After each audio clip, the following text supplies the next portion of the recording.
दुआ जी क़बूलियत जे वास्ते हिकिड़ी शर्त आहे। उहा शर्त चाहे त पेट जे अंदरि हलाल हुजे, छा हुजे? पेट जे अंदरि हलाल रिस्क हुजे, रिस्क हराम न हुजे। कंहिंसां ठगी ठोड़ी करे रिस्क कमायो न वियो हुजे, रिस्क उहो हुजे अगर कंहिंजी मथां ज़कात फ़र्ज़ आहे त उहो उन रिस्क खां ज़कात बि अदा करण वारो हुजे।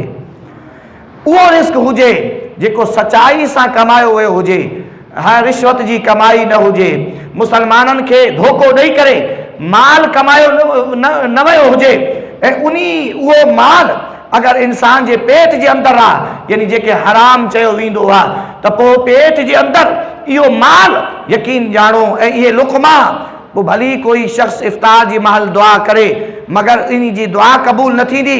हा, दुआ क़बूल तॾहिं थींदी जॾहिं रिस्क हलाल खाईंदो, रिस्क हलाल खाईंदो। इन जी वॾी अहमियत अथव।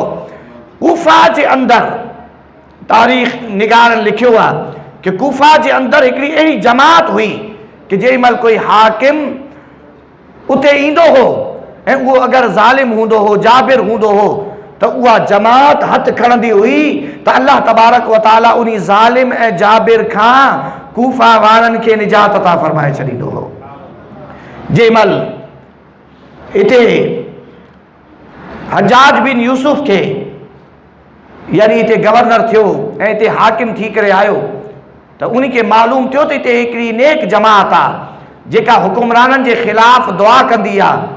अगरि कोई ज़ालिम हूंदो आहे, जाबिर हूंदो आहे, त पोइ जेॾी महिल उहे अल्लाह वारा हथ खणंदा आहिनि त अल्लाह तबारक व तआला उन ज़ालिम खे कंहिं बि तरीक़े सां, चाहे उहो माज़ूल थिए या उनखे मौत अची वञे या उन जो कोई तबादलो थी वञे, कंहिं बि सूरत में उन ज़ालिम खे उन हुकूमत खां ऐं उन्हनि मुसलमाननि खे, कूफा वारनि खे निजात अता कंदो आहे। चुनाचे उन खे ख़बर पई त उन जमात खे उन दावत ते घुरायो ऐं दावत में उन हराम रिस्क जो बंदोबस्त कयो। यानी बज़ाहिर त फ्रूट हो, बज़ाहिर त ताम जो बंदोबस्त हो, तरह तरह जा खाधा हा, अल्लाह अकबर कबीरा, मगर हज्जाज दरअसल कराइण इहो चाहे पियो कि इन्हनि खे मां इन रिस्क जो इहो रिस्क हराम, इहो हराम जा खाधा इन्हनि जे पेट जे अंदरि वञनि ऐं मूंखे इन्हनि जी दुआ खां ख़ुलासी मिली वञे। चुनाचे उन्हनि अल्लाह वारी उहा जमात उहे आया दावत ते ऐं उन्हनि उहो रिस्क खाधो। रिस्क जेॾी महिल खाए करे बसि कयो त हज्जाज चवणु लॻो, हाणे तव्हां जेतिरियूं बददुआऊं मुंहिंजे लाइ कयो, हाणे मूंखे कोई फ़र्क़ु पवण वारो न आहे। इन करे कि तव्हांजे पेट जे अंदरि हाणे हराम अची वियो आहे, तव्हांजी दुआऊं अल्लाह जी बारगाह में मक़बूल न थींदियूं। अॼु शायदि असां सां बि इहा ई तादी आहे, शायदि असांजो रिस्क हलाल न आहे कि असां जेके दुआऊं कयूं था पिया उहे दुआऊं उन दर्जे सां जेको असांखे गुमान थियणु घुरिजे कि मक़बूल थियनि, दोस्ताने जी वक़ार, उहे उन दर्जे ते नथियूं पहुचनि।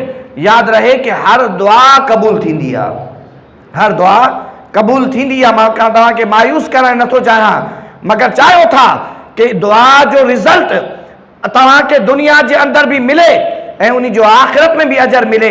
तो दुआ जी कबूलियत जी कुंजी रिस्क हलाल आहे, रिस्क हलाल आहे। हलाल खाओ, हलाल सां सहरी कयो ऐं हलाल सां इफ्तारी कयो, हलाल सां सहरी करायो ऐं हलाल सां ई माण्हुनि